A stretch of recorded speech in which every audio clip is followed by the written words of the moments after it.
Bonjour. Alors, comme je vous disais dans la vidéo, sinon sur Shobi, on fait une petite expérience aujourd'hui pour comprendre le principe des météorites.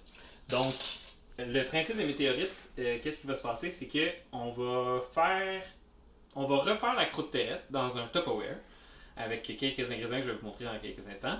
Puis vous allez refaire après vous-même avec soit des billes ou des roches. Il vous faut quand même quelque chose de petit, mais de quand même lourd. Fait que vous voyez, moi j'ai pris des roches ici là, de cette grosseur-là. J'en ai des plus petites aussi. Mais ça pourrait super bien marcher aussi avec des billes. En fait, même ça va mieux marcher si vous avez des billes. Parce que c'est plus rond, donc ça va être plus efficace. Et donc on va faire cette expérience-là, puis ça va vous montrer comment le cratère va se créer. Donc pour faire ça, vous allez avoir besoin d'un Tupperware. Là, vous voyez, on dirait qu'il y a juste de la farine dedans, mais il y a d'autres choses au fond. Au fond, j'ai mis du café instantané, mais ça pourrait être n'importe quoi de n'importe quelle couleur, de n'importe quelle grosseur. C'est pas obligé d'être du café instantané, mais essayez d'avoir une autre couleur que de la farine.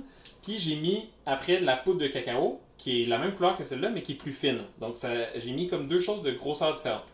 Donc le café qui a des plus gros grains, puis ensuite de la poudre de cacao qui est très fine. J'ai commencé par le café, donc j'en ai mis partout au fond de mon Tupperware. Ensuite, j'ai recouvert de cacao comme ça par-dessus. Puis finalement, j'ai pris de la farine que j'ai aussi recouvert. La farine, j'ai pris 2 tasses environ pour cette grosseur-là de Tupperware. Le reste, j'en ai mis peut-être ça au fond. Il n'y a pas vraiment de quantité précise. Là. Donc j'ai mis à peu près ça au fond de chacun des trucs. Puis après ça, j'ai mis à peu près 2 tasses, donc un peu plus épais. Puis ça représente dans le fond notre croûte terrestre. Ce que je vous demande de faire, donc je vous rappelle que je vous demande de le faire 2-3 fois. Donc de faire ça avec 2-3 roches différentes, de grosseurs différentes, ou des billes de grosseurs différentes, pour pouvoir voir la différence. Ce que vous allez faire, en fait, c'est que vous allez vous filmer en train de le faire. Après ça, vous allez m'envoyer votre vidéo, juste pour me montrer que vous l'avez fait. Il n'y a rien d'autre à faire. J'ai pas d'analyse à faire, je veux juste que vous regardez ce qui se passe. Mais j'aimerais ça qu'une de vos vidéos, vous la fassiez au ralenti. En la faisant au ralenti, ce qui va se produire, c'est que vous allez pouvoir voir la création de l'impact, puis vous allez pouvoir mieux le comprendre. Je vous montre ce que ça va donner en une fois. Là. Je vais juste vous en montrer un parce que je ne veux pas vous donner toutes les réponses. Je veux que vous le fassiez par vous-même. Mais en gros, ce que vous allez faire, c'est ça ici. Donc, vous pouvez le faire de deux façons. Soit juste le laisser tomber, donc avec une vitesse de gravité normale, ou vous pouvez le lancer. Si vous le lancez, moi je vous conseille de faire ça dehors parce que ça se peut que ça splash un peu partout, puis ça se peut que vos parents ne soient pas super contents qu'il y ait de la farine partout dans la cuisine. D'ailleurs, avant de commencer, demandez à vos parents si vous avez permission de prendre ces ingrédients-là. Peut-être qu'ils veulent faire un pain en fin de semaine, puis si vous prenez la farine, vous allez être fait. Fait que demandez la permission avant. Puis je vous conseille de le faire dehors, ça va être plus, vous allez pouvoir faire un mess sans trop de problème. Donc, deux choix, soit vous le laissez tomber, ou soit vous le lancez pour augmenter la vitesse. Donc, ça va être vous qui allez créer la grosseur de votre impact, de votre cratère d'impact, la grosseur de votre astéroïde aussi. Donc ça va pouvoir, un peu comme si dans la vraie vie, un astéroïde qui pourrait tomber.